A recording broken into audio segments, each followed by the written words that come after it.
record. Alrighty, so the first question, could you introduce yourself and tell us your name, where you're from, and where you live now? Sure. Aloha kako. My name is Creighton McMaster Litton. I am originally from Appalachia. I was born in Western North Carolina, and then when I was about 2 years old, we moved to Southwestern Virginia, so that's where I was raised. I have been in Hawaii for about 20 years, and I currently live in Maunawili, which is right outside of Kailua Town, on the island of Oahu, but I also spend a lot of my time in Hilo on the Big Island for work, which is one of the areas where I used to live before moving to Oahu. Thank you. And what is your vai, mauna, and or ahupua'a, where you live or where you connect to the most right now? Okay, so I do work statewide with a focus on Hawaii Island, but I would very much say that I connect the most right now to where I live. And so that is the ahupua'a of Kailua, and the moku of Ko'olaupoko, and the mokupuni of Oahu. And so my mauna is Olomana, which I can see out of my back window. And my vai is, I would say, freshwater vai is Maunawili, and my saltwater vai is Kailua Bay. Nice. And so what is your job title at the moment and where do you work? Okay, I am a professor and I am in the Department of Natural Resources and Environmental Management, which is in the College of Tropical Agriculture and Human Resources at the University of Hawaii at Manoa. So my campus is located in Manoa Valley, which is just outside of downtown Honolulu. And that's where most of my work is, unfortunately, these days in the office. But I also have research projects throughout the state, and in particular on Hawaii Island, where I get to go periodically. So being a professor and a researcher, what are some of your roles and responsibilities, and what does an average day look like? Yeah, well, I'll try not to bore you with all the detail for that. So for about the first 10 years in my position, I was half-time instruction and half-time research. And so instruction includes developing and teaching both undergraduate and graduate courses in my department, as well as advising undergraduate students, advising graduate students, and advising postdoctoral scientists. The other half, the research side, a lot more varied, but I'd say in general, it includes writing proposals to get funding to conduct research projects. And then when you get funded, carrying those projects out, which largely means supervising full-time employees and students who are working on the project to collect data, to analyze that data, and then to disseminate the results of that work. So dissemination means giving professional presentations to colleagues nationally and internationally, writing the research up into reports and writing it up into manuscripts.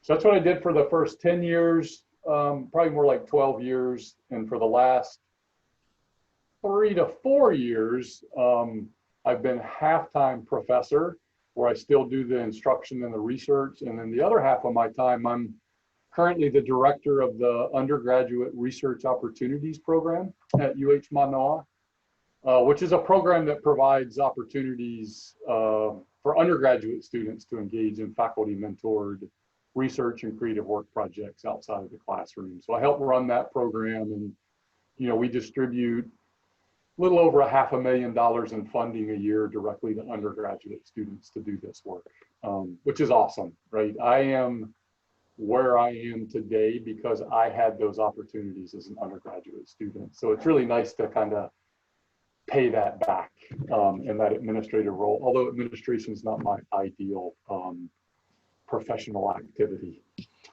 Much prefer teaching and research, but it's important. And so a typical day, I don't know if there is a typical day. I'd say a typical day is kind of atypical. But Most of my days include lots of meetings, like a half a day of meetings. All those used to be in person. Now they're all online with the pandemic. I look forward to going back to those in person. Lots of communication. And that's everything from emails. I spend a couple hours a day at least on email, communicating via phone, and communicating with various audiences through written products. And so I do a fair bit of writing for a typical day, reports, proposals, manuscripts, et cetera, et cetera. My favorite part, I think I already said this, but my favorite part by far is interacting with students, undergraduate and graduate students. That's what I get the most pleasure from in my job. That's great. And that's great that that program for undergraduates exists too. I know that undergraduate funding is hard to come by and really makes such a huge difference for research. In terms It of does. It was an undergraduate research project that got me started on the path that I took to eventually become a professor. So, like I said, it's something that's very personal to me. Definitely. And so, as part of your research, what were some of the questions that your program kind of aims to answer? That's a good question. Almost all of my research is in forest ecosystems in Hawaii, and largely in native forest ecosystems, where I do a lot of applied research that is meant to help us better steward the forest that we're responsible for. So I work with federal agencies, with state agencies, with nonprofit agencies, and I do a lot of work, for example, trying to understand how non-native invasive species impact native ecosystems. I do a fair bit of work in climate change and how climate change is projected to impact our systems and what we can do to better steward our forest ecosystems in the face of climate change. But I mean, it's very broad. I'd say plant ecology. Pretty much everything in plant ecology I have had the opportunity to get involved with. Great. And what made you interested in the career that you've chosen? Well, I'm not going to lie to you and tell you that I knew as a kid that I wanted to be a professor, right? Because I didn't know that. What I knew is that I really, really enjoyed being outside. And in particular, I enjoyed being in forest. And I was lucky to grow up in a very rural area surrounded by forest. I just had to open my back door to be in beautiful forest. And so I really connected strongly with that on a personal level. And so I just took opportunities as they came to me, from my undergraduate all the way through applying for and getting my position as a professor, to explore different opportunities, different things that I think I might like to do. And what I kept coming back to was forest. And so I just kept following that path because of all the opportunities that I had. I knew that that was where I felt the most engaged and the happiest when I was at work. Absolutely. And when I was doing fun stuff.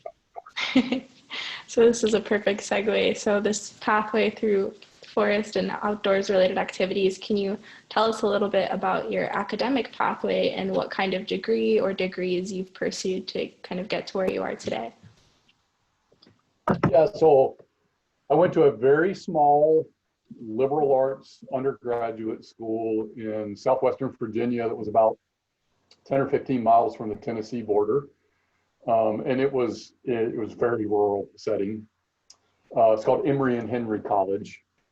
And I knew from the coursework that I had taken in high school that I really liked biology.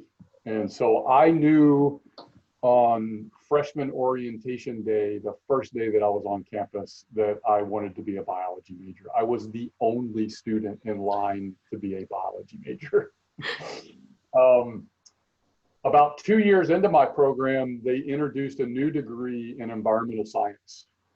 And so I ended up switching my major to environmental science. I was really drawn to the environmental science degree because it allowed me to take coursework in areas outside of biology that I was really interested in, things like geography and geology and cartography that I wouldn't have had the chance to take as a biology major. And so I was one of the first 3 people at my college to graduate with a degree in environmental science, and that's one of their most popular degree programs now. So I won't say that I knew, you know, even as a senior, as an undergraduate, what I wanted to do, but I had a really, really good undergraduate advisor. And he got me involved in an undergraduate research project that I mentioned before. And it was, you know, in retrospect, it was a very small project, but it was my first foray into research, and I loved it. And I got to go to a very small local conference, the New River Valley Symposium, to present the results of the research. And I did this project with a fellow student, and that student that I did the project with is now a professor at Texas A&M University, which I thought pretty interesting. And so based off my experience in that undergraduate research project, my advisor kind of talked me into applying for graduate school because I didn't think that that's what I wanted to do. And, you know, in retrospect, I have him to thank in many ways for sort of the trajectory that I followed after that. So applied to a couple of different schools. I ended up getting accepted at North Carolina State University into a forestry program. I also got accepted at 2 other schools, but this was the only one in forestry. So that kind of made my mind up for me. And I was there for 3 years. I did my thesis research in longleaf pine savannas in the southeastern mainland US. And as I was finishing my master's degree, at that point, I didn't want to continue in graduate school. I told myself I was done with graduate school. So I applied to the Peace Corps, and I was accepted into the Peace Corps and went to Chile in South America, where I was stationed as a professor in a small forestry school at the Universidad Católica del Maule in central Chile. I was, at that time, there were only 2 other people in faculty in that school that had master's degrees. So with a master's degree, I was kind of on par with the other professors there. And I did the same kind of things I'm doing now. I taught classes, I did research, all the stuff that I talked about before. And I loved it so much that I stayed for 3 years after my 2-year Peace Corps gig was up. I was there for a total of 5 years. And I started to realize that there were things that I wanted to do in science that I didn't feel qualified to do with a master's degree. And so I started thinking really seriously about getting a PhD. Started reaching out to faculty in the United States about coming back and doing a PhD, and ended up finding a great advisor in the Department of Botany at the University of Wyoming, with an opportunity to conduct my dissertation research in Yellowstone National Park. And I was like, I can't pass this up, right? So I went there. I was at the University of Wyoming for 4 years, and I spent, I think, 13 months out of that 4 years in Yellowstone National Park collecting data for my dissertation. And then when I finished that degree up was when I really started to think about the possibilities of what I could do with my career. And I started applying for postdoctoral scientist positions, and I applied for and got a position in Hawaii. And this was 20 years ago. Came to work with the Forest Service on the Big Island on a project in dryland forest, Ka'upalehu on the Kona side of the Big Island. And I never left. It's a great pathway. Very interesting that you left grad school and then, you know, with more time and experience, you realized that that was the right path for you, but that you didn't feel that you needed to force that in that moment. Yeah, that's a really good point, Maya. I think way back then, I'm going to age myself, but, you know, this was 25 plus years ago. The common thing to do was to go straight from your undergrad to your master's to your PhD.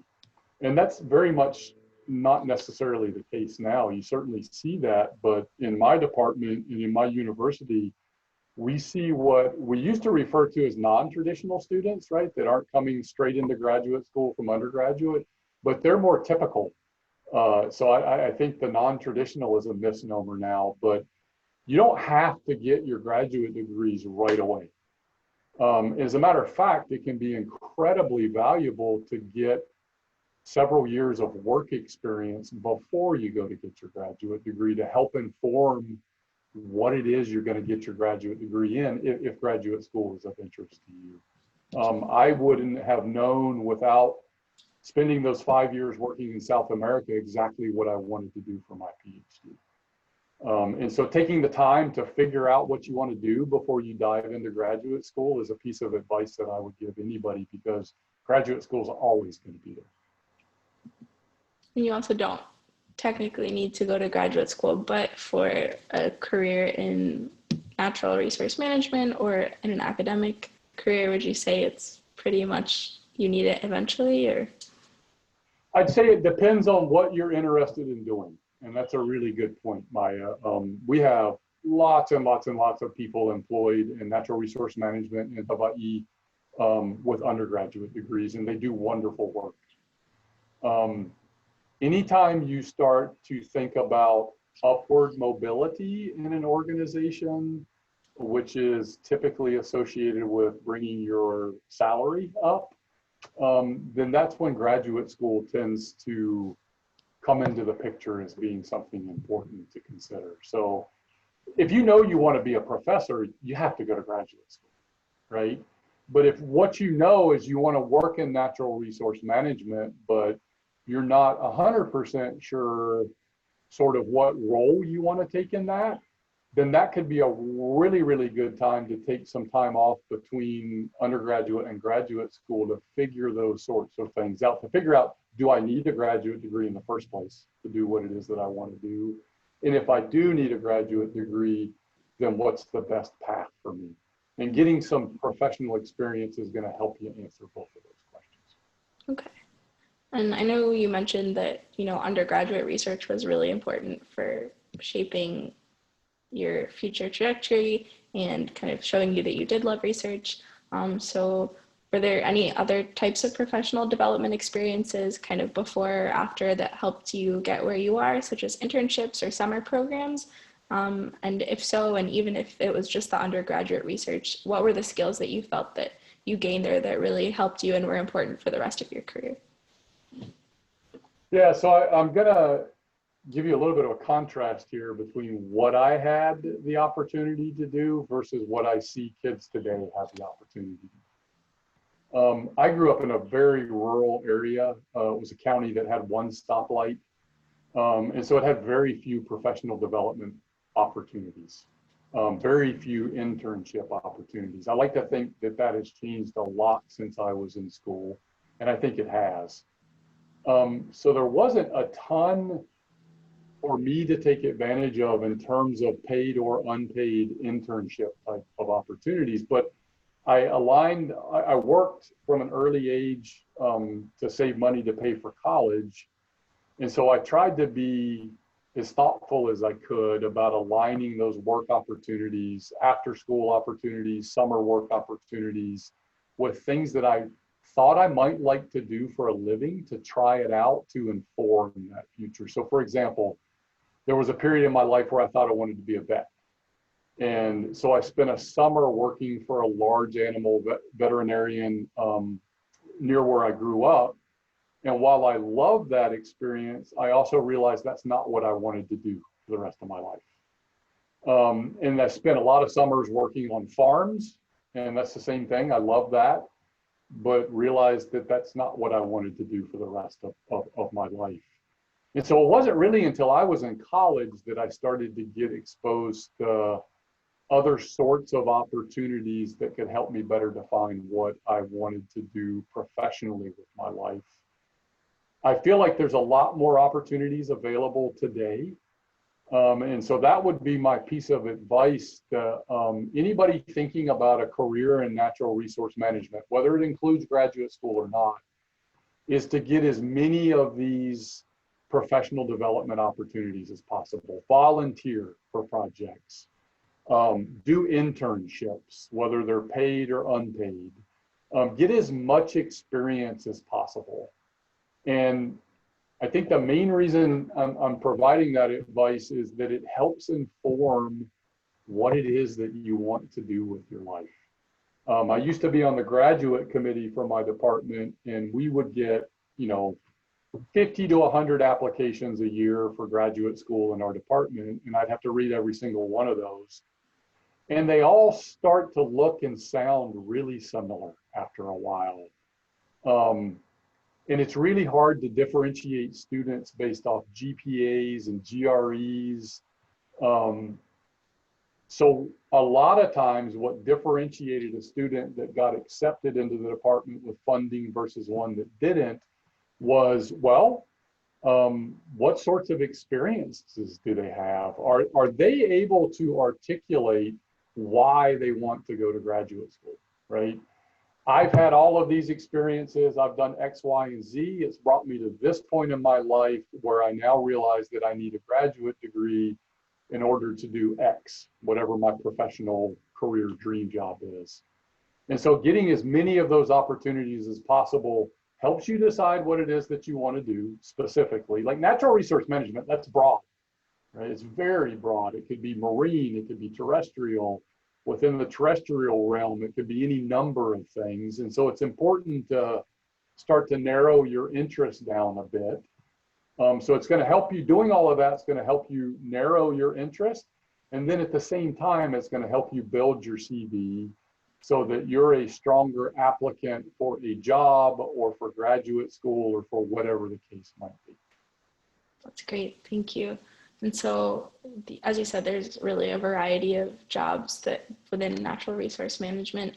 And so some of the ones that you do are being a professor and being a researcher. And so, just because our audience is middle schoolers, like that, does that mean that you get paid to like go out into the field and learn about the forests here and learn how to preserve them and then teach other people about how to do that as well and teach other people and younger students about these ecosystems? That's what you get paid for? It does, Maya. It's a good description. The only clarification I would add is that sort of the higher you get, the more time you spend in the office and the less time you get to spend out in the field, right? So as you get advanced degrees, you're making more money, but you're spending more time supervising other people. So the students and the full-time employees that I supervise get to go out into these wonderful natural areas on a regular basis. And I'm jealous of them because often when I'm on email, right, I'm thinking about all these people that I supervise that are out in these beautiful forests throughout the state. But right, that's an important part of figuring out what it is that you want to do so that you get the degrees that are appropriate for what you want to do. But yeah, I feel really fortunate. There are cases where I'm asked to work on specific research questions in specific locales, but in general, I get to determine, working with land managers and land stewards, I get to determine what the research questions are that I want to ask and where I want to ask those questions. And I always choose places that I really like to hang out. I just think that's so amazing. And when I was young, I didn't even know that you could get paid to do something like that. So it's really wonderful that you're here talking to us about it. The last question, what advice would you give to your middle school self? I give myself a lot of advice, but I guess the most important piece of advice would be to listen to your na'au, or to your gut instinct. I think that all of us have very well-meaning individuals around us constantly giving us advice and even telling us what to do and what not to do, or what we should do or what we shouldn't do with our lives. And it's well-meaning. It's often based, thinking about, well, you need to make a livable wage, therefore you should be a doctor. Okay, yeah, you're going to make a livable wage as a doctor, but what if you don't like being a doctor? So I think it's important to have all of that advice, and you should listen to all of that, but ultimately you have to follow what your na'au, what your gut is telling you, because only you really know what makes you happy and what inspires you and satisfies you. Work is a lot of the times work. That's why we call it that, right? There's things about work that we don't like. So if you make work something that you are passionate about, then it becomes less about work and more about passion. And I feel like that comes from following your instinct, from following your now.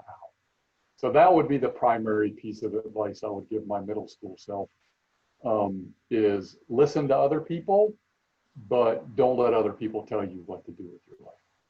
Thank you so much. That is wonderful advice.